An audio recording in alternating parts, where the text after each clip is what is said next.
Hello all, welcome back to Victory Exams Academy. இந்த வீடியோவில் நம்ம தொடர்ந்து எக்கனாமியோட கிளாஸஸ் பார்க்க போகிறோம். அதாவது டிஎன்பிசி யூனிட் 5ல் உங்களுக்கு கவர் ஆகக்கூடிய குரூப் 4 அண்ட் குரூப் 2ல் கவர் ஆகக்கூடிய பொருளாதாரம் கிளாஸஸ் இந்த வீடியோவில் நம்ம பார்க்க போகிறோம். ஸோ இன்றைக்கி பார்க்கக்கூடிய ஃபர்ஸ்ட் கிளாஸ் பார்த்தீங்கன்னா ஸ்டாண்டர்ட் 11ல் உங்களுக்கு கவர் ஆகக்கூடிய லெசன் நம்பர் 8 ஆனால் இந்திய பொருளாதாரம் விடுதலைக்கு முன்னரும் பின்னரும் அப்படிங்கிற லெசனை இன்றைக்கி நம்ம டீட்டெயிலாக கவர் பண்ண போகிறோம். ஸோ நம்மளோட சேனலில் தொடர்ந்து எக்கனாமிக்ஸ் அதே போல் யூனிட் 5 அண்ட் யூனிட் 6ஓட வீடியோ கிளாஸஸ் தொடர்ந்து உங்களுக்கு இனிமேல் பப்ளிஷ் ஆக போகுது. ஸோ உங்களுக்கு இந்த ஹேண்ட் நோட்ஸ் வேணும் அப்படின்னு நீங்கள் நினச்சிங்கன்னா கீழே உங்களுக்கு டிஸ்கிரிப்ஷன் பாக்ஸில் வாட்ஸ்அப் நம்பர் இருக்குது. ஸோ அந்த நம்பருக்கு நீங்கள் காண்டாக்ட் பண்ணி நீங்கள் எக்கனாமிக்ஸ் நோட்ஸை வாங்கிக்கலாம். ஸோ இந்த நோட்ஸோட ரிவ்யூ எப்படி இருக்குது அப்படின்னு நீங்கள் பார்க்கணுன்னா நம்ம போடக்கூடிய ஒவ்வொரு வீடியோவையும் நீங்கள் பார்த்தீங்கனாலே அந்த நோட்ஸ் வந்து எப்படி இருக்குது அப்படிங்கிறத நீங்கள் ஜட்ஜ் பண்ணிக்கலாம். ஸோ அந்த நோட்ஸை வச்சு தான் நம்ம வீடியோ கிளாஸஸ் எடுக்க போகிறோம். ஸோ அந்த கிளாஸ் உங்களுக்கு புக்கில் இருக்க மாதிரி இருக்கா, ஸோ இது இன்ட்ரெஸ்டிங்காக இருக்கா, இது வேல்யூபிளா, ஸோ இது ஒர்த்தாக நம்ம வாங்குறதுக்கு அப்படிங்கிறது எல்லாமே நீங்கள் அந்த கிளாஸ்லேயே ஜட்ஜ் பண்ணிக்கலாம். ஸோ இன்றைக்கி நம்ம பார்க்கக்கூடிய லெசன் இந்திய பொருளாதாரம் விடுதலைக்கு முன்னரும் பின்னரும். இது நம்ம ஏன் இந்த எக்கனாமிக் கிளாஸஸ் க்ளோஸ் பண்ணுறோம் அப்படின்னா நம்மளோட சேனலில் ஜிஎஸ்டெஸ் பேட்ச் ரன் ஆகிட்டு இருக்கு. ஸோ அந்த பேட்சஸ்க்கு வீடியோ கிளாஸஸ் கொடுக்குறோம் அப்படிங்கறத பேட்ச்லயே முன்னாடியே சொல்லியிருந்தது. ஸோ அதுக்காக தொடர்ந்து இந்த ஹேண்ட் நோட்ஸ் பிளஸ் உங்களுக்கு இந்த வீடியோ கிளாஸஸ் கொடுத்துட்டு இருக்கோம். சரி, ஆங்கிலேய காலத்தில் இந்திய பொருளாதாரம் எப்படி இருந்துச்சு ஃபர்ஸ்ட்.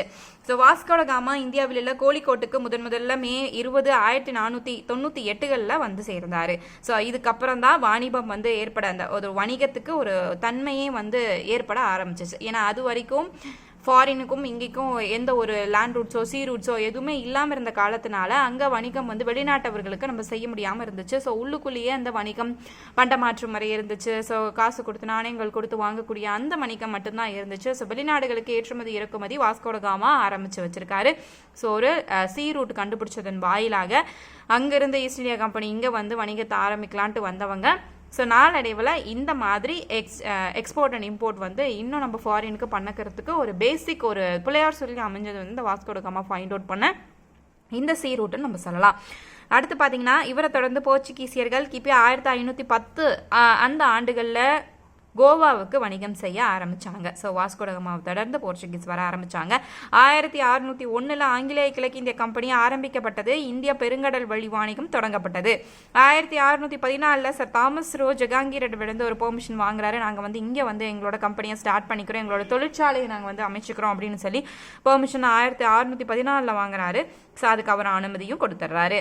ஸோ இந்த வாணிகம் 1600 தொடங்கி 1850 முடிகிற காலகட்டத்தில் கிட்டத்தட்ட எத்தனை ஆண்டுகள் பாருங்க உங்களோட வாணிகம் இங்கே நடந்து கொண்டு இருந்திருக்கு. பிளாசி போருக்கு 100 இயர்ஸ் அந்த பிளாசி போர் முடிஞ்சு 100 வருஷத்துக்கு அப்புறமும் உங்களோட ஆதிக்கம் இந்த இடத்துல இருந்துட்டு இருக்கு.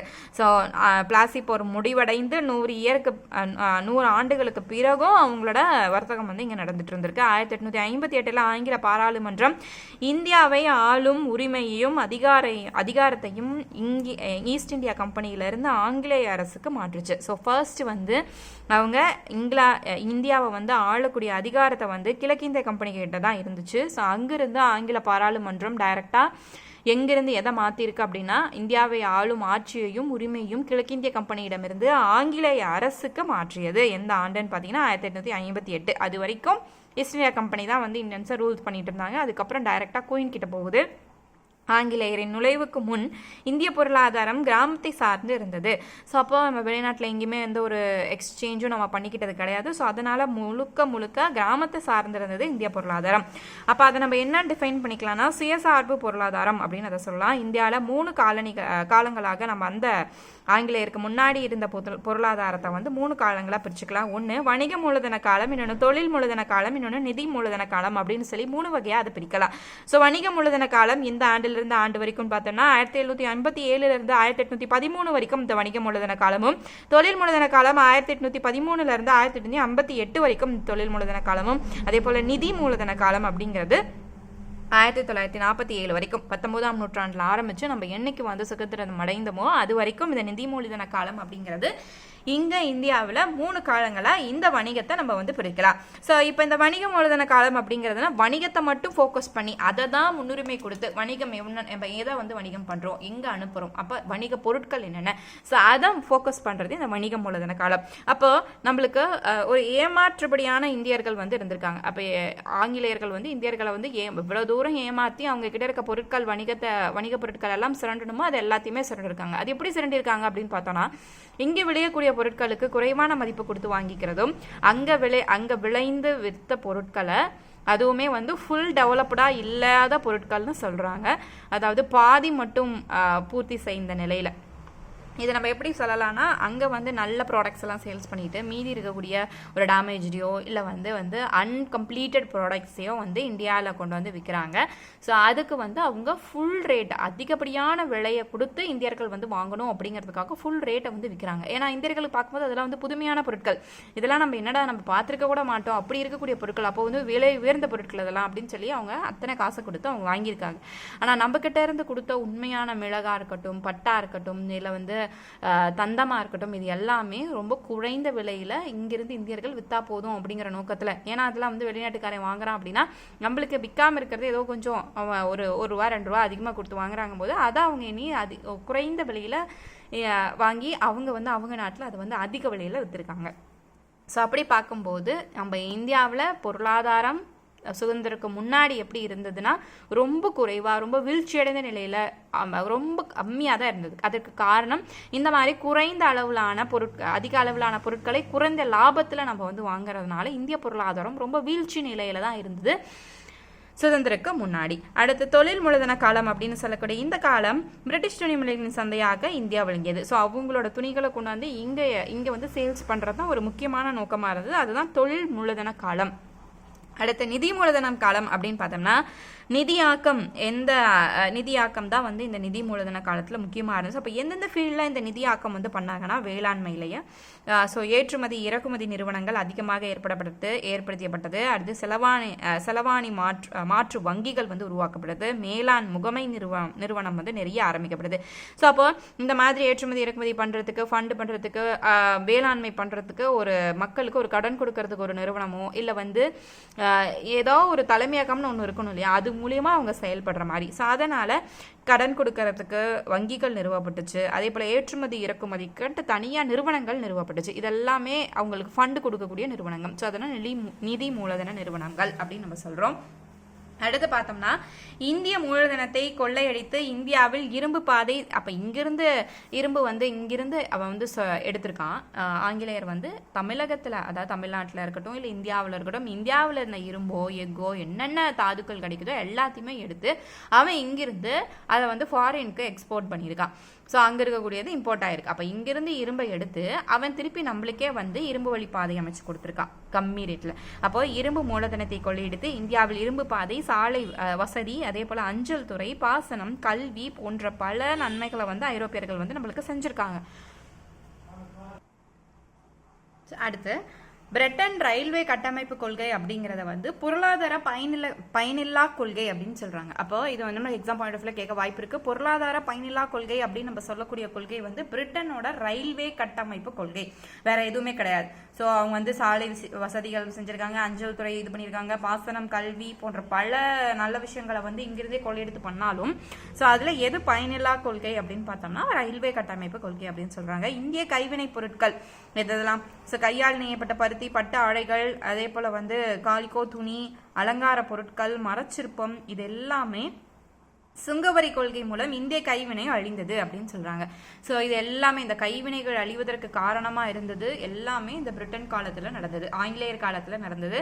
ஸோ அப்போ வந்து இதுக்கப்புறம் வந்து ஃபுல்லாகவே எல்லாம் மெஷின் பேஸ்டாக வர ஆரம்பிக்கவும் ஸோ எல்லாமே இதோட வளர்ச்சி வீதமாக இருக்கட்டும் எல்லாமே கொஞ்சம் அழிய ஆரம்பிச்சிச்சு. ஸோ நவாப் மற்றும் அரசர்களின் ஆட்சி காலம் முடிவுக்கு வந்தவுடன் காப்பாற்ற யாருமே இல்லாம இந்த கலைகள் எல்லாமே அழிஞ்சிருச்சு அப்படின்னு சொல்றாங்க. ஸோ நவாப் அரசர்கள் காலம் வரைக்கும் இந்த கைவினை கலைகள் ஏதோ ஓரளவுக்கு உயிர் தப்பி கொண்டு வந்திருந்துச்சு. அதுக்கப்புறம் சுத்தமாவே இது எல்லாமே இல்லாம ஆயிடுச்சு. அதுக்கு காரணம் தொழில்மயமாக்கலும் ஒரு காரணமா இருக்கு, அதையும் சொல்றாங்க. ஸோ இந்த ரயில்வே துறைகள் இது வந்து பிரிட்டிஷ் கூட்ஸை வந்து இந்திய சந்தையில் அதிகப்படியான தாக்கத்தை வந்து ஏற்படுத்துவதற்கு இந்த ரயில்வே வந்து ரொம்ப முக்கியமான காரணமாக இருந்துச்சு. அப்போ ரயில்வே ரூட் அமைச்சது வாஸ்கோ ட காமால ஆரம்பிச்சு இப்போ வரைக்கும் நம்ம ஆங்கிலேயர்களோட பொருட்களை நம்ம இப்போ வரைக்கும் நம்ம வந்து வணிகம் செஞ்சு கொண்டு இருக்கோம். ஸோ அதை வந்து யூஸ் பண்ணிட்டு இருக்கோம். அதற்கு காரணம் அங்கேருந்து இங்கே எப்படி வரும்? ஸோ முதல்ல வந்து ஏர்வேஸ்லாம் கண்டுபிடிக்கல. ஸோ அடுத்தபடியா அப்படின்னா தான் ஏர்வேஸ்ன்னு சொல்லுவோம். அப்போ முதல்ல இந்த ரயில்வேக்கள் தான் ஸோ இந்த ரயில்வே மூலியமாக தான் அந்த கடந்து வந்த அந்த வாணிபம் தான் இன்னும் வரைக்கும் பிரிட்டிஷ் கூட்ஸ் ஆங்கிலேயர்களோட பொருட்களை நம்ம இன்னும் வரைக்கும் இந்திய சந்தையில் அதிகப்படியான உபயோகத்திற்கு வச்சு கொண்டு வருகிறது. ஸோ அப்போ எது வந்து பேவோட வே ஃபார் அப்படின்னு கேட்டால் அது வந்து ரயில்வேல நம்ம சொல்லலாம். நில உடைமை முறைகள், என்னென்ன நில உடைமை முறைகள் சுதந்திரத்துக்கு முன்னாடி இருந்துச்சு அப்படின்னு பார்த்தா ஜமீன்தாரி முறை அல்லது நிலச்சுவான்தாரி முறை அப்படின்னு சொல்லக்கூடிய இந்த ஜமீன்தாரி முறை உபயோகத்தில் இருந்துச்சு. ஸோ இந்த ஜமீன்தாரி முறை யாரால ஆரம்பிக்கப்பட்டது? கார்ன்வாலிஸ் பிரபுவோட 1793 நிரந்தர சொத்துரிமை சட்டத்தின் கீழே இந்த ஜமீன்தாரி முறை கொண்டு வரப்பட்டது. அப்போ இதுல என்னன்னா நிலஸ்வான்தார்களுக்கும் ஜமீன்தார்களுக்கும் இவங்க 2 பேருக்கும் சொந்தமான அந்த நிலத்துல அவங்க அதை வந்து யாருக்கு வேணாலும் குத்தகைக்கு விடலாம். ஸோ அதுல அவங்க வேலை பார்க்குறவங்க எவ்வளோ ப்ராஃபிட் வருதோ அதை வந்து அவங்களுக்கு அரசுக்கு ஒரு பாதி இதை வந்து அவங்க கொடுத்துட்டு மீதி வந்து அந்த ஜமீன்தார்கள் வந்து உபயோகிக்கலாம். அப்போ நில வருவாய் வந்து 11ல் 10% வந்து அவங்க வசூலிச்சிருவாங்க. ஸோ இதில் இந்த ஜமீன்தாரி முறையில் ஸோ அப்போ வந்து 10% போக மீதி இருக்கிறது இந்த ஜமீன்தாருக்கு கிடைக்கும் அப்படிங்கிறது தான். ஸோ ப்ராஃபிட்ல எவ்வளோ வருதோ அதில் அரசுக்கு ஒரு பங்கு கொடுத்துடணும், மீதி இருக்கிறத ஜமீன்தாருக்கு வந்து உபயோகிச்சுக்கலாம். ஸோ ஆனால் அதில் வேலை பார்க்கறது வந்து கூலி ஆட்களை போட்டு அவங்க அந்த நிலத்தில் வேலை பார்த்து அதுலேருந்து ஈட்டிய வருமானத்திலிருந்து வரக்கூடிய ப்ராஃபிட்டை இந்த மாதிரி அவங்க பிரிச்சுக்கிறாங்க. ஸோ இது ஒரு அரசுக்கு வரக்கூடிய ஒரு மிக முக்கியமான வருவாயின்னு சொன்னால் அது வந்து இந்த நில வருவாயின்னு சொல்லக்கூடிய இந்த ஜமீன்தாரி முறையிலிருந்து வந்த வருவாயும் ஒரு காரணம். அடுத்து மங்கள்வாரி முறை அல்லது இனவாரி முறை அப்படின்னு சொல்லக்கூடிய இந்த மங்கள்வாரி முறை. ஸோ இந்த இன்னொரு பேரையும் பார்த்துக்கணும். அப்போ நம்மளுக்கு கொஸ்டின் கேட்கும்போது டைரக்டா ஜமீன்தாரி முறை இல்லாமல் நிலச்சுவான்தாரி முறைன்னு கேட்கலாம், அப்படி இல்லைன்னா இனவாரி முறைன்னு கேட்கலாம். ஸோ இந்த மங்கள்வாரி முறை எந்த பகுதியில் அதிகமாக பின்பற்றி வந்தாங்க அப்படின்னு பார்த்தா மத்திய பிரதேசம் மற்றும் பஞ்சாப் பகுதிகளில் இது அதிகமாக வந்து பார்க்கலாம்.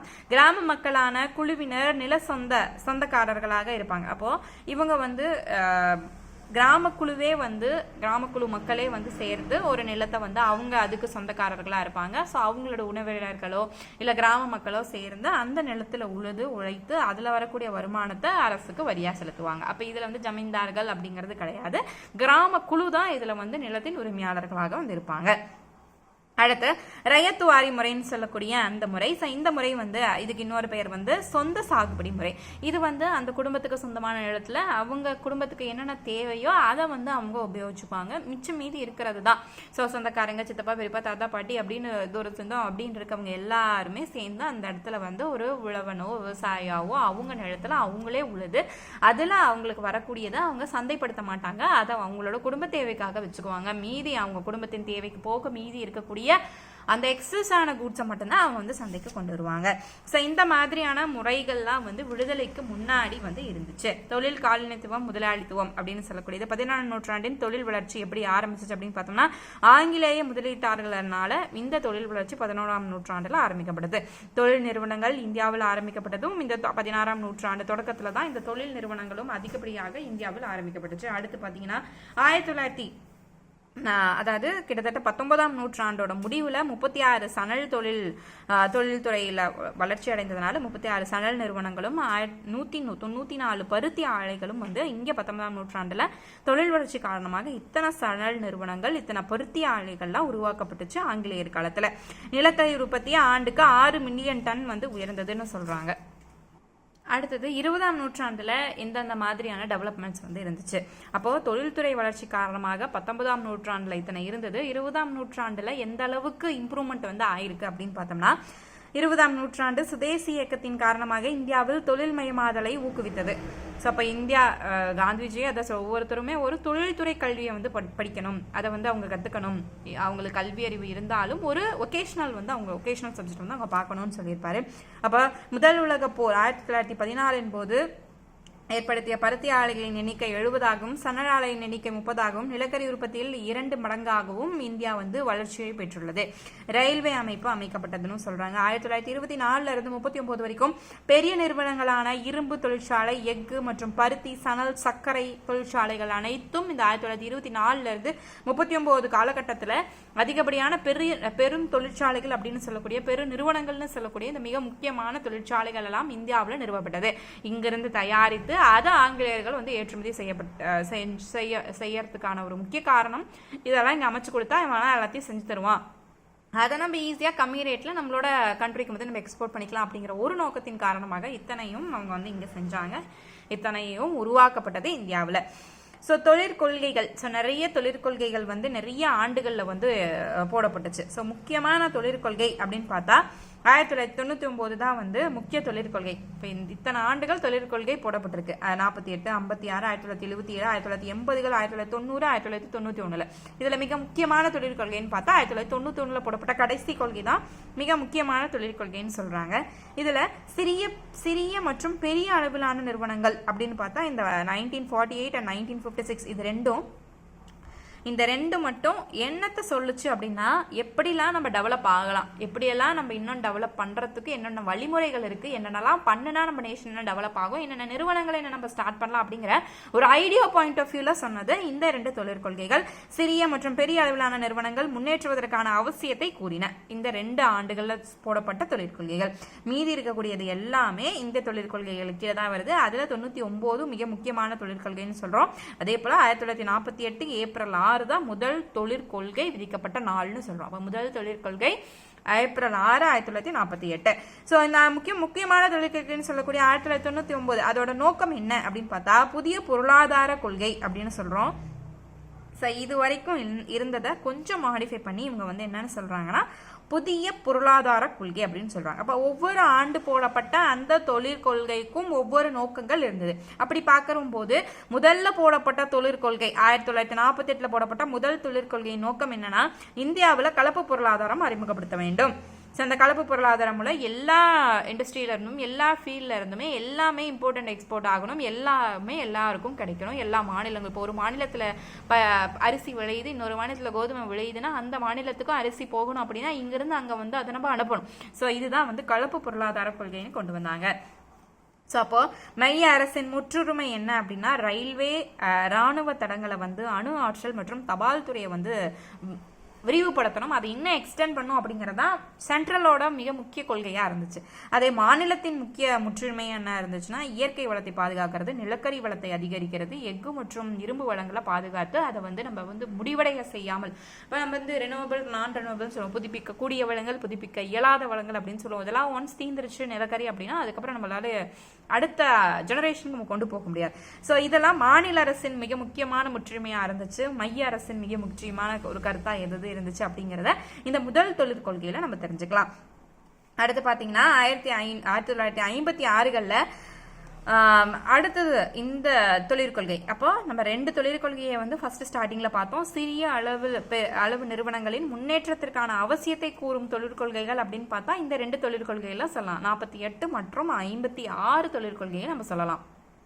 ஸோ ஃபர்ஸ்ட் பார்த்த இந்த 48ங்கிறது கம்ப்ளீட்டாக வந்து அக்ரிகல்ச்சர், ஹார்வெஸ்டிங் இது ரிலேட்டடாகவே போச்சு. அடுத்தது வந்த இந்த 1956க்கான தொழிற்கொள்கை மகளேனோபிசின் வளர்ச்சி மாதிரியின் அடிப்படையில் அமைக்கப்பட்டது. ஸோ அப்போ இந்த 56ல் ஏற்படுத்தப்பட்ட தொழிற்கொள்கையின் வளர்ச்சி மாதிரி எது அப்படின்னு கேட்டால் மகளோனோபிசினோட அந்த மாதிரியோட அடிப்படையில் தான் இந்த கொள்கை ஏற்படுத்தப்படுது. அப்போ இதோட நோக்கம் என்ன அப்படின்னா, கனரக தொழில்துறையின் முக்கியத்துவத்தை உணர்த்துவது. இது ஃபுல்லாக ஹார்வெஸ்ட் ரிலேட்டடாக போயிடுச்சு. அப்போ விவசாயம் ரிலேட்டடாக போயிடுச்சு வணிகம்.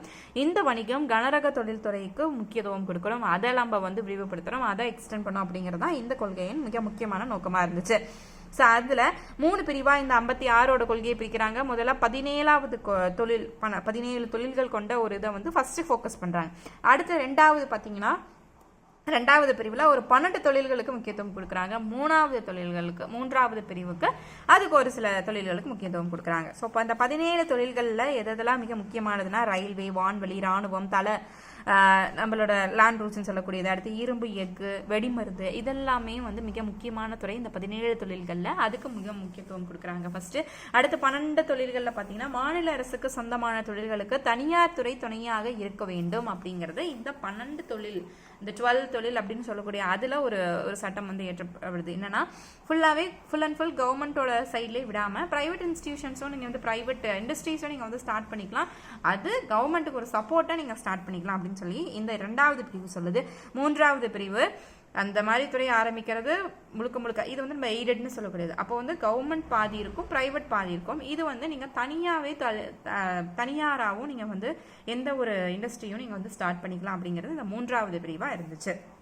அப்போ முதல் பிரிவு முழுக்க முழுக்க கவர்மெண்ட் மட்டும் ஸ்டார்ட் பண்ணதாக இருந்துச்சு. இரண்டாவதுல கவர்மெண்ட்டுக்கு சப்போர்ட்டிவாக ப்ரைவேட் வர ஆரம்பிச்சிச்சு. மூன்றாவதுல ப்ரைவேட்டே கவர்மெண்ட்டை மிஞ்சுற அளவுக்கு தொழில்துறைகளில் நிறைய வளர்ச்சி பெற்றது. கனரக தொழில்துறைகளில் நிறைய வளர்ச்சி சார்ந்து பெற்றிருக்கு. அடுத்து பார்த்தீங்கன்னா பசுமை புரட்சி. வேளாண் துறையில் தொழில்நுட்ப மாற்றத்தை ஏற்படுத்த ஒரு திருப்புமுனையாக அமைந்தது இந்த பசுமை புரட்சி. இது முதல்ல 7 மாவட்டங்களில் இந்த பசுமை புரட்சி ஆரம்பிக்கப்பட்டது. எந்த ஆண்டுன்னு பார்த்தீங்கன்னா 1960 61 வரைக்கும். இதை வந்து என்ன திட்டத்தின் பேரில் கூப்பிடுறாங்கன்னா வழிநடத்தும் திட்டம் மூலமாக புதிய தொழில்நுட்ப கொள்கை பரவலாக காணப்பட்டுச்சு அப்படின்னு சொல்றாங்க. இந்த திட்டத்தின் பெயர் HYPP அப்படிங்கிற அந்த திட்டம். இது அதிக வளர்ச்சி தரும் விதை உற்பத்தி. அப்போ எந்த பயிர்களை வந்து நம்ம போட்டா நம்மளுக்கு மகசூல் வந்து அதிகமா இருக்கணும், விளைச்சல் வந்து அதிகமா இருக்கணும், அதுக்கு என்ன மாதிரியான பயிர்களை நம்ம போடலாம் அப்படிங்கிற அந்த திட்டம் தான் இந்த HYPP அப்படிங்கிற இந்த திட்டம். பசுமை புரட்சியின் தந்தை என்று அழைக்கப்படுவர் MS சுவாமிநாதன். இரண்டாவது பசுமை புரட்சி ஏற்படுத்தப்பட்ட ஆண்டு 2006 இருந்து 2007 வரைக்கும். ஃபர்ஸ்ட் அது வந்து கிட்டத்தட்ட எத்தனை டன்கள் உணவு பயிர்களை வந்து உற்பத்தி பண்ணுச்சு அப்படின்னு பார்த்தீங்கன்னா 214 மில்லியன் டன்கள் உணவு பயிர்களை உற்பத்தி பண்ணுச்சு. அடுத்து 2020 400 மில்லியன் டன்கள். அப்போ உணவு பயிர்களின் உற்பத்தி குறைந்ததாக இல்லை, இருக்க பாப்புலேஷன் டென்சிட்டி அதிகமாக உணவு பயிர்களின் உற்பத்தியும் அதிகமாகிக் கொண்டே செல்கிறது. அடுத்து பெரிய அளவிலான தொழிற்சாலைகள் அப்படின்னு சொல்லக்கூடியதுல நம்ம மிக முக்கியமாக சொல்லக்கூடியது இரும்பு மற்றும் எஃகு தொழிற்சாலை. இது பார்த்தீங்கன்னா ஹரியா குல்தியில ஃபர்ஸ்ட் நிறுவப்பட்டது. எந்த இடத்துல முதல்ல இந்த இரும்பு மற்றும் எஃகு தொழிற்சாலை நிறுவப்பட்டது அப்படின்னு பார்த்தா ஹரியா மற்றும் குல்தி பகுதிகளில் முதல்ல நிறுவப்பட்டது. வங்காள இரும்பு தொழில் கம்பெனி 1870களில் தொடங்கப்பட்டது. டிஸ்கோ ஜம்ஷெட்பூரிலும் அதே போல டிஸ்கோ கம்பெனி வந்து ஜம்ஷெட்பூர் மற்றும் கான்பூர்ல 1907 மற்றும் 1919 பிரைவேட் இன்ஸ்டிடியூஷனா இது வந்து ஸ்டார்ட் பண்ணிருக்காங்க. முதல் பொதுத்துறை அப்படின்னு சொன்னா பத்ராவதி விஸ்வேஸ்வரய்யா இரும்பு எஃகு நிறுவனம் தான் முதல் பொதுத்துறையா வந்து அறிவிக்கப்பட்டிருக்கு. ஸோ அப்போ இரும்பு மற்றும் எஃகு துறைகளில் முதல் பொதுத்துறையா அறிவிக்கப்பட்டது பத்ராவதி மற்றும் விஸ்வேஸ்வரய்யா இரும்பு எஃகு நிறுவனம். இது வந்து பார்த்தீங்கன்னா உங்களுக்கு புக்கில் ஒரு பெரிய லிஸ்ட் கொடுத்துருப்பாங்க. இப்போ என்னன்னா நீங்கள் அதை வந்து செக் பண்ணிக்கலாம். ஒரு டேபிளேஷனில் கொடுத்துருப்பாங்க. புக் பேஜ் நம்பர் 207 பேஜ் நம்பர்ல உங்களுக்கு அது இருக்கு. அடுத்து வந்து செயிலும் ஒரு மிக டெஸ்கோ போலயே செயிலும் ஒரு மிக முக்கியமான இரும்பு எஃகு தொழிற்சாலை நிறுவனமா இருக்கு. அது தொடங்கப்பட்ட ஆண்டு 1974 தொடங்கப்பட்டிருக்கு. எஃகு உற்பத்தியில் உலகத்துல இந்தியா வந்து உலக அளவுல இந்தியா வந்து 8வது இடத்துல இருக்கு. அடுத்து பாத்தீங்கன்னா சணல் மற்றும் பருத்தி உற்பத்தி. சணல் பாத்தீங்கன்னா 1855 மேற்கு வங்காளத்துல ரேஷ்ரா அப்படிங்கிற பகுதியில் முதல்ல தொடங்கப்பட்டிருக்கு. உலக அளவில் பார்க்கும்போது சணல் உற்பத்தியில இந்தியா வந்து முதல் இடத்துல இருக்கு அப்படின்னு சொல்றாங்க. சணல் பொருட்கள் தயாரிப்பதில் முதலிடம் இந்தியா. அதே போல சணல் பொருட்கள் ஏற்றுமதியில இந்தியா வந்து 2வது இடத்துல இருக்கு. சணலை தொடர்ந்து பருத்தி பாத்தீங்கன்னா கொல்கத்தாவில் குலேஸ்டர் அப்படிங்கிற துறைமுக நகரில் 1818 தொடங்கப்பட்டிருக்கு. இதுதான் முதல் துணி உற்பத்தி ஆலை அமைக்கப்பட்ட இடம் அப்படின்னு கேட்டா கொல்கத்தாவில் இருக்கக்கூடிய குலேஸ்டர் துறை நகர்ல தான் வந்து முதல்ல பருத்தி உற்பத்திக்கான ஒரு ஆலை வந்து உருவாக்கப்பட்டுச்சு. 1854 KNG டாபர் அப்படிங்கிற ஒருத்தர் வந்து மும்பையின் நெசவு நிறுவனம் மும்பை நெசவாளி அந்த நெசவு நிறுவனம் உருவாக்கப்பட்டதுன்னு சொல்றாங்க. எந்த ஆண்டு? ஸோ டாபர் நிறுவனம் KNG அப்படிங்கக்கூடிய நிறுவனம் 1854. இது வந்து நெசவு நிறுவனம்னு சொல்லுவோம். முதல்ல நெசவு நிறுவனம் உருவாக்கப்பட்ட ஆண்டுன்னு கேட்டால் 1854. இது மும்பையில முதல்ல உருவாக்கப்பட்டுச்சு. அடுத்தது இதை தொடர்ந்து உருவாக்கப்பட்ட ஒரு பெரிய இண்டஸ்ட்ரி அப்படின்னு பார்த்தா சர்க்கரை சுகர் இண்டஸ்ட்ரி. அதே போல உரம் மற்றும் காகித தொழில்கள். இந்தியா வந்து 1/3 சர்க்கரை உற்பத்தியை வந்து செஞ்சுட்டு இருக்கு அப்படின்னு சொல்றாங்க. அப்போ இந்தியா வந்து உலக அளவுல சர்க்கரை உற்பத்தியில 2வது இடத்துல இருக்கு.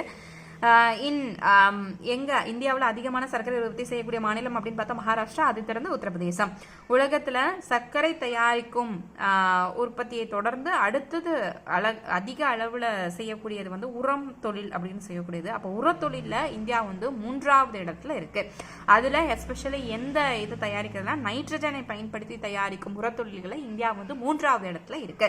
1812 வங்காளத்தில் உள்ள சொராம்பூர் அந்த இடத்துல இயந்திரத்தால் செயல்படும் காகித ஆலை உருவாக்கப்பட்டது. முதல்ல இயந்திரத்தால உருவாக்கப்படும் ஒரு காகிதம் 1812 சொராம்பூர்ல தொடங்கப்பட்டது. அப்போ பேப்பர் அதாவது காகித தொழிற்சாலைகள்ல இந்தியா வந்து எத்தனாவது இடத்துல இருக்குன்னா 15வது பெரிய இடத்துல வந்து இருக்கு. உலக அளவுல இந்தியா 15 இடத்துல காகித தொழிற்சாலைகள்ல இருக்கு. காகிதங்களை தயாரிக்கக்கூடியதுல வந்து இந்தியா 15வது இடத்துல இருக்கு உலகளாவிய. அடுத்து பட்டுத்தொழில் மற்றும் பெட்ரோலியம் மற்றும் இயற்கை எரிவாயுல அதுக்கு கீழே அதுவுமே ஒரு மிகப்பெரிய இண்டஸ்ட்ரியா தான் இருந்துச்சு. ஸோ அது தொழிற்கொள்கை கீழே வளர்ச்சி அடைந்தது. நம்ம பார்த்தோம் 17 தொழில்கள் பார்த்தோம். அதுல நம்ம வரிசையா ஒவ்வொன்றா பார்த்துட்டு வரோம். ஸோ பட்டுத்தொழில பார்த்தோம்னா அசாம் டிக்பாய் அப்படின்னு சொல்லக்கூடிய அந்த ஒரு நிறுவனம் 1889 முதல்ல எண்ணெய் கிணறு தோண்டப்பட்டது. ஸோ டிக்பாய் அப்படிங்கிற இடத்துல முதல்ல அஸ்ஸாமில் முதல்ல எண்ணெய் கிணறு தோண்டப்பட்ட ஆண்டு அப்படின்னு பார்த்தா 1889. எண்ணெய் மற்றும் எரிவாயு எடுக்க உத்தரகாண்டில் உள்ள டெஹராடூன் அப்படிங்கிற அந்த பகுதியில் 1956 எண்ணெய் மற்றும் எரிவாயு கழகம் UNGC அப்படிங்கிற அந்த நிறுவனம் உருவாக்கப்பட்ட ஆண்டு 1956. இது எண்ணெய் மற்றும் எரிவாயுக்காக ஏற்படுத்தப்பட்ட ஒரு நிறுவனம் இன் உத்தரகாண்ட், எஸ்பெஷலி எந்த பகுதியிலனா டேராடூன்னு சொல்லக்கூடிய அந்த பகுதியில். அடுத்து பார்த்தீங்கன்னா பொதுத்துறை மற்றும் தனியார் துறை வங்கிகள். ஸோ இந்த அரசாங்கத்தின் பங்குகளை பெரும்பான்மையாக கொண்ட வங்கிகள் பொதுத்துறை வங்கிகள் நம்ம சொல்கிறோம். அப்போ ஃபுல் அண்ட் ஃபுல் கவர்மெண்ட் சைடில் இருக்கக்கூடிய கவர்மெண்ட் கீழே இயங்கக்கூடிய வங்கிகள் எல்லாமே பொதுத்துறைன்னு சொல்கிறோம். அது போக வர்றது எல்லாமே ப்ரைவேட் பேங்க்ஸ் அப்படின்னு சொல்லக்கூடிய தனியார் துறை வங்கிகள் இயங்கி கொண்டு வருது. அப்போ இந்த கவர்மெண்ட் சைடில் வரக்கூடியது என்னென்னலாம் கவர்மெண்ட் பேங்க்ஸ் நம்ம இப்போ இது பண்ணுறோம் அப்படின்னா SBI, PNB இதெல்லாமே வந்து பொதுத்துறை வங்கிகளாக செயல்பட்டு வருது. இந்த SBI ஸ்டேட் பேங்க் அப்படின்னு சொல்லக்கூடியது 58.60% அதோட ஷேர் வந்து கவர்மெண்ட் வந்து ஹோல்ட் பண்ணிட்டு இருக்கு.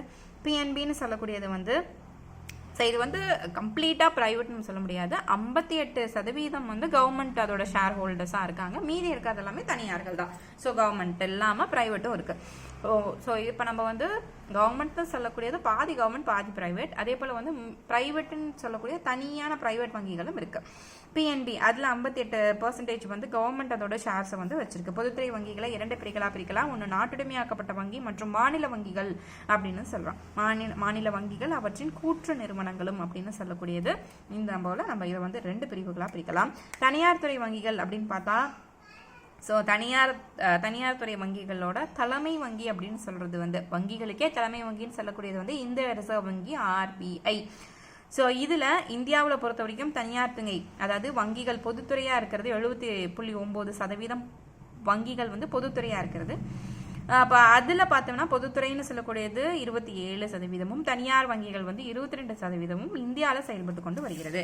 அடுத்து 1969 50 வரைக்கும் அதாவது கிட்டத்தட்ட 50 கோடிக்கு மேல் வைப்பு தொகை கொண்ட 14 வங்கிகள் நாட்டுடைமையாக்கப்பட்ட வங்கிகள் சொல்றோம். இப்போ நம்ம 2 பிரிவை பார்த்தோம். ஒன்று நாட்டுடைமையாக்கப்பட்ட வங்கிகள், இன்னொன்று மாநில வங்கிகள் அப்படின்னு நம்ம பார்த்தோம். அப்போ எத்தனை நாட்டுடைமையாக்கப்பட்ட வங்கிகள் 1969 இருந்துச்சு அப்படின்னு பார்த்தா மொத்தம் 14 வங்கிகள் நாட்டுடைமையாக்கப்பட்டிருந்திருக்கு. 1980 200 கோடிக்கு மேல் வைப்பு தொகை இருக்கக்கூடிய 6 வங்கிகள் நாட்டுடைமையாக்கப்பட்டிருக்கு. அப்போ இதெல்லாம் 50 கோடி தான் இருந்துச்சு இந்த 14 வங்கியிலும். இப்போ ஒரு 20 வருஷ காலகட்டத்தில் நம்ம 200 கோடிக்கு மேல வைப்பு தொகை வந்து இந்த 6 வங்கிகள் இருந்ததாக வந்து சொல்லப்பட்டிருக்கு. இந்தியா அதுக்கப்புறம் முக்கியமாக நம்ம பார்க்க வேண்டியது இந்த இந்தியா 5 ஆண்டு திட்டம். இது வந்து உங்களுக்கு பை ஃபிங்கர் டிப்ல சொல்லக்கூடிய அந்த அளவுக்கு உங்களுக்கு இது ரெஜிஸ்டர் ஆகி இருக்கணும் இந்த இந்தியா 5 ஆண்டு திட்டம். ஸோ இந்த இந்தியா 5 ஆண்டு திட்டம் எதுக்காக கொண்டு வரப்பட்டுச்சுன்னா தொழில்துறையில வளர்ச்சி பெறுவதற்காக, தொழில்துறையின் முன்னேற்றத்திற்காக இந்த 5 ஆண்டு திட்டங்கள் கொண்டு வரப்பட்டது. அப்போ ஒவ்வொரு திட்டக்கும் ஒவ்வொரு மாதிரி இருக்கும், ஒவ்வொரு நோக்கம் இருக்கும். அதே போல அவங்களோட டார்கெட்னு சொல்லக்கூடிய இந்த அளவுக்கு வந்து வளர்ச்சி சதவீதத்தை இந்த ஆண்டு வந்து நம்ம எட்டி இருக்கணும் அப்படிங்கிற ஒரு டார்கெட் ஃபிக்ஸ் பண்ணியிருப்பாங்க. அந்த டார்கெட் அவங்க எட்டி இருந்தாங்க அப்படின்னா அது வந்து அந்த 5 ஆண்டு திட்டம் ஒரு சக்சஸான திட்டம், ஒரு வெற்றியை நோக்கி சென்ற திட்டம் அப்படின்னு சொல்லலாம். அப்ப இந்த 5 ஆண்டு திட்டம் எங்கிருந்து இந்த திட்டத்தெல்லாம் கொண்டு வந்தாங்க நம்ம ஏற்கனவே பார்த்தோம். இந்திய அரசியல் சாசனம் வந்து ஒவ்வொரு ஸ்டேட்ல இருந்தும் அதாவது ஒவ்வொரு நாடுகள்ல இருந்தும் ஒவ்வொன்று எடுக்கப்பட்டுருச்சு அப்படின்னு பார்த்தோம். 5 ஆண்டு திட்டத்தின் வாயிலாக பொருளாதார திட்டமிடலை மேற்கொள்ளும் முறை ரஷ்யாவிடமிருந்து எடுக்கப்பட்டது. இப்போ ஒரு நாட்டின் பொருளாதார திட்டத்துக்கு இந்த 5 ஆண்டு திட்டம் ரொம்ப முக்கியமா இருந்திருக்கு. அப்ப இது எந்த நாட்டில இருந்து எடுக்கப்பட்டிருக்கு அப்படின்னு பார்த்தா ரஷ்யாவை பார்த்து அதே போல தெரிவிக்கப்பட்டிருக்கு அப்படின்னு சொல்றாங்க. இது வரைக்கும் கிட்டத்தட்ட 12 5 ஆண்டு திட்டங்கள் செயல்படுத்தி வந்துட்டு இருந்துச்சு. ஸோ இந்த திட்டங்கள் 2012 மற்றும் 2017 இதுதான் வந்து கடைசி 5 ஆண்டு திட்டம்னு சொல்லக்கூடியது. ஸோ லாஸ்ட் 5 இயர் பிளான் வந்து 2012 to 2017. அதே போல் ஃபர்ஸ்ட் 5 இயர் பிளான் இந்த ஆண்டில் 1951 ஆரம்பிக்கப்பட்டிருக்கும். 1951 இருந்து 56 வரைக்கும். ஸோ இந்த இயரும் ரொம்ப முக்கியம், அதையும் பார்த்துக்கணும். ஸோ அப்போ அதுக்கப்புறம் அந்த 17க்கு அப்புறம் நிறுத்திட்டாங்களா? அப்போ சோஃபார் இங்கே 5 ஆண்டு திட்டமே பண்ணலையா? அப்போ பொருளாதாரம் எப்படி வளர்ச்சி அடைந்தது அப்படின்னு கேட்டால் இந்த 5 ஆண்டு திட்டம் அப்படிங்கிற அந்த பெயரை ஸ்டாப் பண்ணிட்டு அதுக்கு பதிலாக அவங்க நிதி ஆயோக் அப்படிங்கிற ஒன்று ஸ்டார்ட் பண்ணியிருக்காங்க. ஸோ அப்போ இந்த பேர் தான் மாற்றம் அடைஞ்சிருக்கு. 5 இயராக இல்லாமல் இப்போ வந்து இயர்லியாகவும் இருக்குது, இல்லை டோட்டலாகவும் இது வரைக்கும் இப்போ நிதி ஆயோக் அப்படிங்கிற பேரில் இப்போ இந்த இந்திய பொருளாதாரத்தை முன்னேற்றும் வகையில் இந்த நிதி ஆயோக் ஸ்டார்ட் பண்ணி இப்போ வந்து இந்த நிதி ஆயோக் தான் ரன் ஆகிக்கிட்டு இருக்கு அட் ப்ரெசென்ட்ல. சரி, இப்போ நம்ம முதல்ல பார்க்கக்கூடியது முதல் 5 ஆண்டு திட்டம் 1951 58 வரைக்கும். இதோட மாதிரி யார் வந்து இதை டிசைட் பண்ணியிருப்பாங்க இந்த மாதிரி அப்படின்னு பார்த்தோம்னா ஹெரால்ட் டோமர் அப்படிங்கிறவரோட மாதிரியின் அடிப்படையாக கொண்டது இந்த முதல் 5 ஆண்டு திட்டம். இதோட டார்கெட் அப்படின்னு பார்த்தா 3.6% வளர்ச்சி வந்து வேணும் அப்படின்னு சொல்லி இருந்திருக்காங்க. ஸோ அதை வந்து இந்த முதல் 5 ஆண்டு திட்டம் எட்டிருச்சு. ஸோ அதனால இந்த முதல் 5 ஆண்டு திட்டம் வந்து வெற்றியடைந்ததன் காரணமாக அடுத்த 5 ஆண்டு திட்டம் அப்போ 56 முடியுது. அடுத்து இந்த 56 இருந்து 63 வரைக்கும் 2வது 5 ஆண்டு திட்டம் செயல்படுத்தப்பட்டு வந்தது. ஸோ இந்த 5 ஆண்டு திட்டம் பேராசிரியர் PC மகனோபிஸ் மகனோபிஸோட மாதிரியின் அடிப்படையில் இந்த 2ஆம் 5 ஆண்டு திட்டம் உருவாக்கப்பட்டுச்சு. இதோட டார்கெட் அப்படின்னு பார்த்தா 4.1% வளர்ச்சி பெற்றது. ஸோ அதையுமே இதுவும் வெற்றின்னு சொல்கிறாங்க. 3வது 5 ஆண்டு திட்டம் 1961 இருந்து 1966 வரைக்கும். இதற்கு இன்னொரு பெயர் காட்கில் திட்டம் அப்படின்னு சொல்லலாம். இது சீன இந்திய போரின் காரணமாக இலக்கு வளர்ச்சியை அடைய முடியும். அப்போ 5.6% தான் வந்து இதோட அலக்கு டார்கெட்டாக இருந்திருக்கு. வளர்ச்சியும் நோக்கி இருக்கு. அப்போ இந்த சீன இந்தியா வாரின் காரணமாக அவங்க ஃபிக்ஸ் பண்ண டார்கெட்டை அச்சீவ் பண்ண முடியாத காரணத்தினால இந்த திட்டம் வந்து ஒரு தோல்வியை தழுவியது அப்படின்னு சொல்லலாம். ஸோ இந்த சீன இந்திய போருக்கு காரணமாக ஒரு ஃபெயிலியரும் ஆயிடுச்சு. இதுக்கு மேலே அதை நம்ம கண்டினியூ பண்ணுமா அப்படின்ட்டு ஒரு சின்ன ஒரு ஹெசிடேஷன்னால திட்ட விடுமுறை காலம் அப்படின்னு சொல்லி அப்போ எதுவுமே எந்த ஒரு டெசிஷனுமே இல்லாமல் யாருக்குமே ஒரு முடிவெடுக்கக்கூடிய இது இல்லாமல் அடுத்து கண்டினியூ பண்ணலாமா இல்லை வேணாமா இல்லை வந்து இது ஃபெயிலியர் ஆயிடுச்சு அடுத்து சக்ஸஸ் ஆகுமா அப்படிங்கிற ஒரு கன்ஃபியூஷனில் ஒரு திட்ட விடுமுறை காலம்னு சொல்லி 1966 முடியுது 69 வரைக்கும். ஸோ திட்ட விடுமுறை காலம். ஸோ இந்த இந்தியா பாகிஸ்தான் வாரின் காரணமாக இந்த 5 ஆண்டு திட்டத்தை இந்த வருஷத்தில் நம்ம செயல்படுத்த வேண்டாம் அப்படின்னு சொல்லி விடுமுறை காலம்னு சொல்லி விட்டுட்டாங்க. அடுத்தது 69 இருந்து 74 வரைக்கும் 4ஆம் 5 ஆண்டு திட்டம். இதோட நோக்கமாக என்ன இருந்துச்சுன்னா நிலையான வளர்ச்சி மற்றும் தற்சார்பு நிலையை அடைதல். இதுதான் இந்த 4ஆம் 5 ஆண்டு திட்டத்தின் நோக்கமாக இருந்தது. அப்போ அவங்க ஃபிக்ஸ் பண்ண டார்கெட் 5.7% நம்ம வந்து இந்த வருஷம் இந்த 5 இயர்ஸ் நம்ம ரீச் பண்ணியிருக்கணும் அப்படின்னு ஃபிக்ஸ் பண்ணாங்க. ஆனால் அவங்க எட்டியது வந்து 3.3 தான் எட்டியிருக்காங்க. இதுவும் ஒரு தோல்வியை சந்தித்தது. அடுத்து 5ஆம் 5 ஆண்டு திட்டம் 1974 இருந்து 1979 வரைக்கும். இதன் நோக்கம் என்ன, இதோட டார்கெட் என்ன அப்படின்னு பார்த்தா வேளாண்மை மற்றும் சுரங்க தொழிலில் முன்னேற்றம் பெறணும் அப்படிங்கிறதா இந்த 5ஆம் 5 ஆண்டு திட்டத்தின் ஒரு முக்கிய நோக்கமாக இருந்தது. இதோட டார்கெட் 4.4 ரீச் பண்ணா போதுன்னு வச்சிருந்தாங்க. ஆனால் நம்ம எட்டியது வந்து 4.8 எட்டியிருக்கனால இது வந்து ஒரு வெற்றியை சந்தித்தது. அதை தொடர்ந்து வர்றது அடுத்து சுழல் திட்டம்.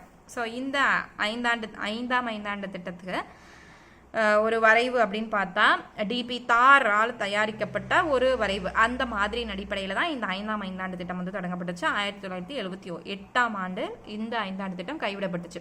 ஸோ அந்த பிளான் முடியறதுக்கு முன்னாடியே ஏன்னா டார்கெட் வந்து ஃபிக்ஸ் பண்ணதை விட நம்ம ரீச் பண்ணியாச்சு, முன்கூட்டியே ரீச் பண்ணியாச்சு. 5 இயர்ஸில் ரீச் பண்ண வேண்டியதை நம்ம வந்து முன்னாடியே ரீச் பண்ணியாச்சு. ஸோ அதனால 1978 இந்த திட்டம் வந்து கைவிடப்பட்டிருக்கு. அப்போ அந்த ஒரு ஆண்டு வந்து இந்த 5 இயர் பிளான் இல்லாமல் இருந்திருக்கு 78 இருந்து 79 வரைக்கும். ஸோ அந்த பீரியட் அவங்க என்னன்னு சொல்றாங்கன்னா இது வந்து சுழல் திட்டம் அப்படின்னு சொல்றாங்க. இதை தொடர்ந்து அப்போ 5க்கும் 6க்கும் நடுவில் ஒரு சுழல் திட்டம் ஒரு வருஷம் பிரேக் இருந்திருக்கு, அதை பார்த்துக்கணும். அடுத்த 6ஆம் 5 ஆண்டு திட்டம் 1980 இருந்து 1985 வரைக்கும். இதன் நோக்கமாக இருந்தது வறுமை ஒழிப்பும் அதே போல தொழில்துறை தற்சார்பும் இதன் லட்சியம் நோக்கமாக இருந்தது. இதோட டார்கெட் 5.2 இருந்தது. ஆனால் அவங்க ரீச் பண்ணது வந்து 5.7 வந்து அவங்க வந்து இலக்கை வந்து எட்டியிருக்காங்க. ஸோ அப்போ இதுவும் வந்து ஒரு வெற்றியை நோக்கிய ஒரு திட்டமாக நம்ம வந்து சொல்லலாம். அடுத்தது வர்றது வந்து 7ஆம் 5 ஆண்டு திட்டம். இந்த 7ஆம் 5 ஆண்டு திட்டம் 1985 இருந்து 1990 இந்த 7ஆம் 5 ஆண்டு திட்டம் வந்து செயல்பட்டு வந்திருக்கு. இதன் நோக்கம் தன்னிறைவு பொருளாதாரத்தை உருவாக்குதல் மற்றும் ஆக்கப்பூர்வமான வேலைவாய்ப்பை வழங்குதல். ஸோ இதோட ஃபர்ஸ்ட் டைம் பொதுத்துறைக்கு மேலாக ஒரு தனியார் துறைக்கு முன்னுரிமை கொடுத்தது வந்து அப்படின்னு பார்த்தா இந்த 7ஆம் 5 ஆண்டு திட்டம். அது வரைக்கும் 6 வரைக்குமே கவர்மெண்ட்டுக்கு மட்டுமே முன்னுரிமை கொடுத்துட்டு வந்துச்சு. ஸோ இப்போ நம்ம ப்ரைவேட்டுக்கு கொடுத்து பார்ப்போம் நம்மளோட டார்கெட் ரீச் பண்ணுறப்பா இல்லையான்னு சொல்லி ஒரு டெஸ்டிங் வந்து இதில் மேற்கொண்டிருக்கு. ஸோ முதன்முறையாக தனியார் துறைக்கு முன்னுரிமை வழங்கப்பட்டது இந்த 7ஆம் 5 ஆண்டு திட்டத்தில். அதனால் அதிகப்படியான தனியார் நிறுவனங்கள் இந்த காலகட்டத்துக்குள்ளே நிறைய இண்டஸ்ட்ரீஸ் வந்து ஓப்பன் பண்ணாங்க. ஸோ அதோட டார்கெட் 5% வச்சிருந்தது. ஆனால் அவங்க வந்து எட்டியது 6%. அப்போ 1% வந்து கூடுதலாகவே வந்து அவங்களோட வெற்றி விகிதத்தை ஈட்டியிருக்காங்க. ஸோ அடுத்தது இந்த 7ஆம்க்கு அப்புறம் ஓராண்டு திட்டங்கள் அப்படின்னு சொல்லி ஒவ்வொரு வருஷத்துக்கு நம்ம 5 இயர்ஸ் நம்ம போடுறது அதுதான் நம்ம டார்கெட் ரீச் பண்ணிடுமே. ஸோ கொஞ்சம் ஷார்டன் பண்ணிக்கலாம் நம்ம பீரியட்னு சொல்லி 90கள் மற்றும் 91 வரைக்கும் ஒரு ஓராண்டு திட்டமும் 91லேருந்து 92 வரைக்கும் ஒரு ஓராண்டு திட்டமும் வந்து ஃபிக்ஸ் பண்ணி அந்த ஓராண்டு திட்டத்தை நிறைவேற்றிருக்காங்க. மைய அரசில் நிலையற்ற அரசியல் சூழல் நிலவியதால் இந்த 8ஆம் 5 ஆண்டு நடைமுறைப்படுத்த முடியவில்லை. ஸோ அப்போ வந்து 7க்கு அப்புறம் 8வது வந்து வர்றதுக்கு கொஞ்சம் தாமதானனால இதை பிரித்து அவங்க ஓராண்டு திட்டமாக, முன்னாடி வந்து சுழல் திட்டம்னு பார்த்தோம், அதுக்கு முன்னாடி இந்தியா பாகிஸ்தான் வார் நடந்ததுனால அங்கே வந்து கொஞ்ச நாள் திட்டம் வந்து கைவிடப்பட்டது அப்படின்னு பார்த்தோம். ஸோ அதனால இந்த ஓராண்டு திட்டங்கள் வந்துச்சு. அதுக்கு தொடர்ந்து 8ஆம் ஐந்தாண்டு திட்டம் 1992, ஏன்னா இந்த ஒவ்வொரு ஆண்டில் 92 வரைக்கும் முடிஞ்சிச்சு. இப்போ 92லேருந்து 97 வரைக்கும் 8ஆம் ஐந்தாண்டு திட்டம். இதில் தான் வந்து புதிய பொருளாதார கொள்கையை அறிமுகப்படுத்திய திட்டம் அப்படின்னு பார்த்தா இந்த 8ஆம் ஐந்தாண்டு திட்டம். இதில் வேலைவாய்ப்பு, கல்வி, சமூக நலம், மனிதவள மேம்பாட்டு நடவடிக்கைகளுக்கு முன்னுரிமை அளிக்கப்பட்டது. இதை ஃபிக்ஸ் பண்ண டார்கெட் 5.6, ஆனால் ரீச் பண்ணது 6.8% ரீச் பண்ணியாச்சு. அதனால் இதுவும் வெற்றியடைந்ததாக கருதப்படுகிறது. அடுத்து 9ஆம் ஐந்தாண்டு திட்டம். இது 1997லேருந்து 2002 வரைக்கும் இந்த திட்டம் வந்து செயல்பாட்டில் இருந்திருக்கு. சமூக நீதியுடன் கூடிய சமமான வளர்ச்சிக்கு இத்திட்டம் ரொம்ப முக்கியத்துவம் கொடுத்தது. அதே போல இதோட வளர்ச்சி விகிதம் 7, ஆனால் வந்து ரீச் பண்ணது பார்த்தீங்கன்னா 5.6 தான். அப்போ இது வந்து ஒரு தோல்வி தழுவியதுன்னு சொல்லலாம். 9ஆம். அப்போ எத்தனை வெற்றி பெற்றுச்சு, எத்தனை தோல்வி அடைஞ்சிச்சு அப்படிங்கிற அந்த கணக்கெடுப்பையும் நீங்கள் வந்து வச்சுக்கணும். 10ஆம் ஐந்தாண்டு திட்டம் 2002லேருந்து 2007 வரைக்கும். இது வந்து இந்தியாவில் அடுத்த 10 ஆண்டுகளுக்கு அந்த இந்தியாவின் தலா வருமானத்தை வந்து 2 மடங்காக உயர்த்த வேண்டும் அப்படிங்கிறதான் இதோட ஒரு இலக்கா வந்து இருந்திருக்கு. இதன் குறிக்கோள் வறுமை விகிதம் 15% குறைக்க வேண்டும் அப்படிங்கிறது இதோட முக்கியமான குறிக்கோளாக இருந்துச்சு. அப்போ இதோட இலக்கு 8% இருந்தது, ஆனால் ரீச் எவ்வளோதான் அடைய முடிஞ்சிருக்கு, 7.2 தான் அடைய முடிஞ்சிருக்கு. ஸோ இதுவும் ஒரு தோல்வியை தழுவியிருக்கு. அடுத்து 11ஆம் ஐந்தாண்டு திட்டம்னு சொல்லக்கூடிய இந்த திட்டம் 2007லேருந்து 2012 வரைக்கும் இந்த திட்டம் நடந்துட்டு இருந்திருக்கு. இதன் நோக்கம் விரைவான அதிகமான உள்ளடங்கிய வளர்ச்சி தான் இதன் நோக்கம். ஸோ எல்லாமே ஃபாஸ்ட்டாக நம்மளுக்கு கிடைக்கணும் அப்படிங்கிறதா. ஸோ இதோட டார்கெட் 8.1 இருந்துச்சு, அதே போல் 7.9 தான் ரீச் பண்ணியிருக்கு. அப்போ இதுவுமே ஒரு ஃபெயிலியர் திட்டம் அப்படின்னு சொல்லலாம். அடுத்து 12ஆம் ஐந்தாண்டு திட்டம். ஸோ டார்கெட் மட்டும் தான் ரீச் பண்ணல, ஆனால் வளர்ச்சிகள் வந்து இருந்திருக்கு. முன்னைய விட இப்போ பார்க்கும்போது திட்டத்தை விட முதல் 5 வருஷத்தை கம்பேர் பண்ணும்போது இப்போ வந்து கொஞ்சம் வளர்ச்சி விகிதம் அதிகமாக தான் இருந்திருக்கு. ஆனால் அவங்க ஃபிக்ஸ் பண்ண டார்கெட் அந்த அளவுக்கு வளர்ச்சியை வந்து எட்டலை. 12ஆம் ஐந்தாம் திட்டம் 2012லேருந்து 2017 வரைக்கும். இதோட டார்கெட் 8% வந்து கொடுத்துருக்கு. விரைவான மற்றும் அதிகமான உள்ளடங்கிய மற்றும் நிலையான வளர்ச்சி. இதில் வந்து நிலையான வளர்ச்சி சொல்லலை, இதில் தான் வந்து விரைவான அதிகமான வளர்ச்சி வேணும் அப்படின்னு இருக்காங்க. இங்கே வந்து நிலையான வளர்ச்சியை வந்து கொடுக்குறோம் அப்படின்னு சொன்னது இந்த 12ஆம் ஐந்தாண்டு திட்டம். இதை தொடர்ந்து 13 வரல, 12ஓட ஸ்டாப் பண்ணிட்டாங்க. இதுக்கப்புறம் வந்தது தான் நம்ம ஏற்கனவே சொன்ன இந்த நிதி ஆயோக் அப்படிங்கிற பேரில் திட்டம் வந்து செயல்படுத்தப்பட்டு வருது. அடுத்து நம்ம பார்க்கக்கூடியது மனித மேம்பாட்டு குறியீடு HDI அப்படின்னு சொல்லக்கூடியது. ஸோ இப்போ பார்த்த இந்த 5 ஆண்டு திட்டத்தோட ஒரு ஃபுல் டேபிளேஷன் இங்கே வந்து கொடுத்துருக்கோம். ஸோ ஃபர்ஸ்ட்டு திட்டத்திலேருந்து முதல் 5 ஆண்டு திட்டத்திலேருந்து ஈஸியாக வந்து ரெஜிஸ்டர் பண்ணணும், ஸோ அந்தளவு கன்ஃபியூஸ் பண்ணக்கூடாது அப்படிங்கிறதுக்காக ஸோ நம்மளே ஒரு டேபிளேஷன் வந்து ஸ்டார்ட் பண்ணியிருக்கோம் 12ஆம் ஐந்தாண்டு திட்டம் வரைக்கும். ஸோ என்னென்ன திட்டங்கள், அதுக்கு இடைப்பட்டத்தில் இப்போ 3ஆம்க்கு அப்புறம் ஒரு திட்ட விடுமுறை வந்திருக்கும், 4ஆம் ஐந்தாண்டுக்கு அப்புறம் ஒரு சுழல் திட்டம் வந்திருக்கும், சுழலை தொடர்ந்து 6ஆம் 7ஆம் 8ஆம், ஸோ அதுக்கப்புறம் எந்த ஒரு பிரேக்கும் வந்திருக்காரு, ஓராண்டு திட்டம் மட்டும் வந்திருக்கும். ஸோ அந்த ஓராண்டு திட்டமும் இங்கே மென்ஷன் பண்ணியாச்சு. ஸோ இந்த ஆண்டுகள் அந்த திட்டத்தின் முதல் 5 திட்டம்னா அதோட பீரியட் டியூரேஷன் என்ன அப்படிங்கிற அந்த இயர்ஸ் இங்கே கொடுத்தாச்சு. அதே போல் எந்த மாதிரியின் அடிப்படையில் இது உருவாக்கப்பட்டுச்சு. முதல் 5 திட்டம் ஹரோட்டர் டாமர் மாதிரி அடிப்படையில் உருவாக்கப்பட்டுச்சு. அதே போல் பேராசிரியர் PC மஹலனோபிஸோட அடிப்படையில் உருவாக்கப்பட்டுச்சு. அதோட நோக்கம் என்ன, இப்போ 4ஆம்னா அதோட நோக்கம் வந்து நிலையான வளர்ச்சி தற்சார்பு. 3ஆம் வந்து நம்ம என்னென்னு சொல்கிறோம், அந்த நேம் ஆஃப் காட்கில் திட்டம் அப்படின்னு சொல்கிறோம். அதுக்கு காரணம் இந்தியா பாகிஸ்தான் போர்னு சொல்கிறோம். அதனால தான் அடுத்த ஒரு ஆண்டு திட்ட விடுமுறை காலம் அப்படின்னு சொல்கிறோம். ஸோ அதோட வளர்ச்சி விகிதம் என்ன, ஸோ எவ்வளோ டார்கெட் ஃபிக்ஸ் பண்ணியிருக்காங்க, 3.6%. ஸோ இது வெற்றியை பெற்றிருக்கு. இங்கே இன்ட்டு போட்டிருக்கிறது வந்து இது தோல்வி, ஏன்னா வந்து சைனா இந்தியா வார் நடந்தது. ஸோ அதனால் வந்து இந்த இடத்துல தோல்வி சந்திச்சிருக்கு. இதில் எந்த திட்ட விடுமுறை காலத்தில் எந்த ஒரு வளர்ச்சி விதமும் கிடையாது. இங்கே கீழே போட்டிருக்கிறது தான் எக்ஸ்பெக்டட். அப்போ 5.7 வளர்ச்சி வந்து நம்மளுக்கு வேணும்னு சொல்லியிருக்காங்க. நான் நம்ம எட்டியது 3.3 தான் எட்டியிருக்கோம். அப்போ இது வந்து ஒரு தோல்வி. 4.4% தான் 5ஆம் ஐந்தாண்டு திட்டத்தில் வந்து ஃபிக்ஸ் பண்ணியிருக்காங்க. ஆனால் நம்ம எட்டியது அதை விட அதிகமான 4.8% எட்டியனால இது ஒரு வளர்ச்சி திட்டம் அப்படின்னு சொல்கிறோம். ஸோ இந்த டேபிளேஷன் 5ஆம் ஐந்தாண்டு திட்டத்துக்காக போடப்பட்ட ஒரு இம்பார்ட்டண்ட்டான டேபிளேஷன். இந்த ஒரு பேஜ் இருந்தாலே போதும், நம்ம ஃபுல்லாக அந்த 5 இயர் பிளான் வந்து நம்மளுக்கு ஃபிங்கர் டிப்புன்னு சொல்லிடலாம். ஸோ அந்த அளவுக்கு இது ஃபுல் டீட்டெயில்ஸும் இதுலேயே வந்து உங்களுக்கு ஷார்டன் பண்ணி இன்க்ளூட் பண்ணி கொடுத்துருக்கு. ஸோ ஒவ்வொன்றோட நோக்கம் என்ன, ஒவ்வொரு திட்டத்தோட முன்னுரிமை என்ன, ஸோ அந்த திட்டத்தில் வந்து என்ன மாதிரியான இலக்கு வந்து ஃபிக்ஸ் பண்ணியிருந்தாங்க அப்படிங்கிறது எல்லாமே இந்த டேபிளேஷனில் உங்களுக்கு டீட்டெயிலாகவே உங்களுக்கு கொடுத்துருக்கோம். ஸோ இந்த ஹேண்ட் நோட்ஸ் இப்போ வந்து சேல்ஸ் போயிட்டு இருக்கு. ஸோ உங்களுக்கு வேணும் அப்படின்னா கீழே வாட்ஸ்அப் நம்பர் இருக்குது, அந்த நம்பருக்கு நீங்கள் காண்டாக்ட் பண்ணி இந்த நோட்ஸ் நீங்கள் பர்ச்சேஸ் பண்ணிக்கலாம். ஸோ அடுத்து பார்க்கக்கூடியது மனித மேம்பாட்டு குறியீடு. ஸோ HDI அப்படின்னு சொல்லக்கூடிய இந்த குறியீடு வந்து 1990கள் ஐக்கிய நாடுகள் முன்னேற்ற குடியுரிமை மனித மேம்பாட்டு அறிக்கை, இதுதான் வந்து மனித மேம்பாட்டு அறிக்கை தான் இந்த HDI-யை வந்து ரிலீஸ் பண்ணியிருக்காங்க. அவங்க தான் வந்து ஆக்கப்பூர்வமாக இதை வந்து வெளியே அறிவிச்சிருக்காங்க அப்படின்னு சொல்கிறாங்க.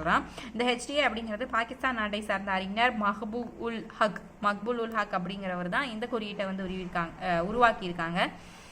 அமர்த்தியா குமார் சென் அப்படிங்கிறவர் இந்த குறியீட்டை உருவாக்கிய இந்த பாகிஸ்தான்காரர்கிட்ட இருந்து இவர் வந்து இதை இன்னும் மேம்படுத்தி கொடுத்துருக்காரு 1990களில். ஸோ இதை ஐக்கிய நாடுகள் முன்னேற்ற திட்டம் UNDP வெளியிட்டிருக்கு. ஸோ இதோட ஃபார்முலா என்ன அப்படின்னு பார்த்தோம்னா, பரிணாம குறியீடோட ஃபார்முலா உண்மை மதிப்பு மைனஸ் குறைந்தபட்ச மதிப்பு, இது ரெண்டையும் நம்ம வந்து கழிச்சுட்டு அதை எதால வகுக்கணும்னா அதிகபட்ச மதிப்பு மற்றும் குறைந்தபட்ச மதிப்புல இருந்து கழிச்ச தொகையோட இது ரெண்டையும் கழிக்கிறது தான் வந்து இந்த பரிணாம குறியீட்டின் HDIயோட ஃபார்முலான்னு சொல்லலாம். இது 1980 இருந்து 2017 வரைக்கும் இக்குறியீடு வந்து எவ்வளோ சதவீதம் முன்னேற்றம் அடைஞ்சிருக்கு.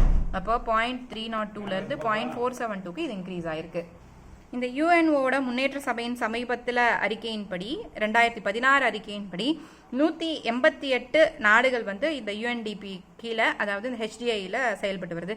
ஸோ அதில் இந்தியா வந்து 131வது இடத்துல வந்து இருக்கு. அடுத்தது மனித மேம்பாட்டு குறியீடுக்கான கணக்கீடானது மனித வளர்ச்சிக்கான முக்கிய அம்சங்களை புறக்கணித்துள்ளது அப்படின்னு சொல்றவர் வந்து பிஸ்வஜித் குஷா அப்படிங்கிறவர் வந்து இந்த ஒரு மேற்கோளை வந்து சொல்லியிருக்காரு. ஸோ வந்து மனித வளர்ச்சிக்கான முக்கிய அம்சங்களை புறக்கணிக்குது இந்த மனித மேம்பாட்டு குறியீடு அப்படின்னு வந்து ஒரு நெகட்டிவா சொல்லியிருக்காரு. ஸோ அதனால அவர் அதை இன்னும் இம்ப்ரூவ் பண்ணக்கூடிய வகையில் 4 குறியீடுகளை இதை தொடர்ந்து உருவாக்கியிருக்காரு.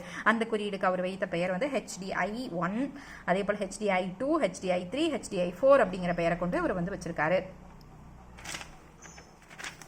அடுத்து பார்த்தீங்கன்னா சைதிரன் குறியீட்டெண் அப்படின்னு சொல்லக்கூடிய PQLI அப்படின்னு சொல்லக்கூடியது. இது வந்து HDI, இது மனித மேம்பாட்டு குறியீடு.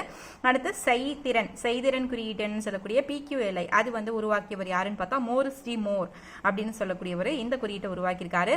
ஒவ்வொரு குறியீட்டு எண் அளவும் வந்து 1ல இருந்து 100க்குள்ள இருக்க வேண்டும். இது வந்து மிகச்சிறிய அளவு அப்படின்னு சொல்றாரு. 1973 ஸ்வீடன் நாட்டில் இது வந்து ஃபாலோ பண்ணிட்டு இருந்திருக்காங்க. இது வந்து இந்த குறியீட்டை வந்து இந்த ஸ்வீடன் நாடு வந்து அடைஞ்சிருச்சு அப்படின்னு சொல்றாங்க. இந்த டார்கெட்டை 1973 ஸ்வீடன் நாடு வந்து இந்த செய்திறன் குறியீட்டை வந்து அடைஞ்சிருச்சு அப்படின்னு சொல்றாங்க. ஸோ இது வந்து கிட்டத்தட்ட 77 ஆண்டுகளுக்கான ஆயுட்கால குறியீடு அப்படின்னு வந்து இதை வந்து அழைக்கிறாங்க. ஸோ எத்தனை ஆண்டுகள்? 77 ஆண்டுகளுக்கான ஒரு ஆயுட்கால குறியீட்டு எண்ணு வந்து இதை நம்ம சொல்லலாம். ஸ்வீடன் நாடு இதில் வந்து சக்ஸஸ் ஆயிடுச்சு அப்படின்னு சொல்றாங்க. இந்த செய்திறன் குறியீட்டு எண் PQLI அப்படிங்கிறது உருவாக்கியவர் யார், ஒவ்வொரு குறியீடும் உருவாக்குனது யாரு, எந்த ஆண்டுல இருந்து இது செயல்பட்டு வருது, அதுக்கான ஃபார்முலாஸ் இருந்துச்சுன்னா நீங்க அதை வந்து பார்த்துக்கலாம். ஸோ இதே போல உங்களுக்கு எக்கனாமிக்ஸ்க்கு எல்லா ஃப்ரம் 6 to 12 எல்லா யூனிட்ஸ்க்குமே உங்களுக்கு வந்து நோட்ஸ் வந்து அவைலபிளா இருக்கு. இப்போ நீங்க வேணும் அப்படின்னா இங்க கீழே இருக்கக்கூடிய வாட்ஸ்அப் நம்பருக்கு நீங்கள் காண்டாக்ட் பண்ணி உங்களோட நோட்ஸை நீங்கள் பர்ச்சேஸ் பண்ணிக்கலாம். இது PDF ஃபார்மேட்டில் உங்களுக்கு இருக்கும். ஸோ ஃபுல்லாகவே எக்கனாமிக்ஸ் எப்படி படிக்கிறது, 11th and 12th ரொம்ப டஃப்பாக இருக்குது. அதே போல் எதை படிக்கிறது என்ன படிக்கிறது அப்படின்னு தெரியாமல் கன்ஃபியூஸ்டாக இருக்கவங்களுக்கும், இல்லை இன்னுமே நான் படிக்க ஸ்டார்ட் பண்ணல வித்தின் 1 வீக்கில் நான் எக்கனாமிக்ஸை முடிக்கணும் அப்படின்னா என்னால் முடியுமா அப்படின்னு கேட்குறவங்களுக்கும் இந்த நோட்ஸ் வந்து ரொம்ப ஹெல்ப்ஃபுல்லாக இருக்கும்.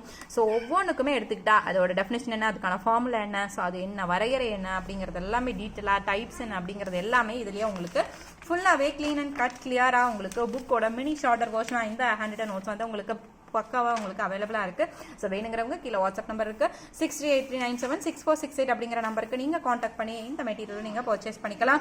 ஸோ இதோட மீதி டவுட்ஸ் என்ன, என்கொயரிஸ் என்ன, எல்லாமே இந்த நோட்ஸோட காஸ்ட் என்ன அப்படிங்கிறது எல்லாமே நீங்கள் வந்து அதில் என்கொயரி பண்ணி நீங்கள் கேட்டுக்கலாம். So it's WhatsApp number. So அந்த நம்பருக்கு நீங்கள் உங்களோட மெசேஜ் பண்ணி உங்களுக்கு நோட்ஸ் வேணும் அப்படிங்கிறத நீங்கள் தெளிவுபடுத்தலாம். ஸோ இது வந்து உங்களுக்கு எக்கனாமிக்ஸோட அந்த யூனிட்டுக்கான ஹேண்ட் நோட்ஸ் இப்போ உங்களுக்கு ரெடியாக இருக்குது. அதே போல் நம்மளோட அகாடமியில் எல்லா யூனிட்ஸ்க்குமே உங்களுக்கு நோட்ஸ் அவைலபிளாக இருக்குது. சயின்ஸை தவிர GSோட எல்லா யூனிட்ஸ்க்கும் ஹிஸ்ட்ரி, ஐஎன்எம், பாலிட்டி, எக்கனாமி எல்லாமே உங்களுக்கு ரெடியாக இருக்குது. ஸோ வேணுங்கிறவங்க உங்கள் நோட்ஸ் ஹேண்ட் நோட்ஸை நீங்கள் பர்ச்சேஸ் பண்ணிக்கலாம்.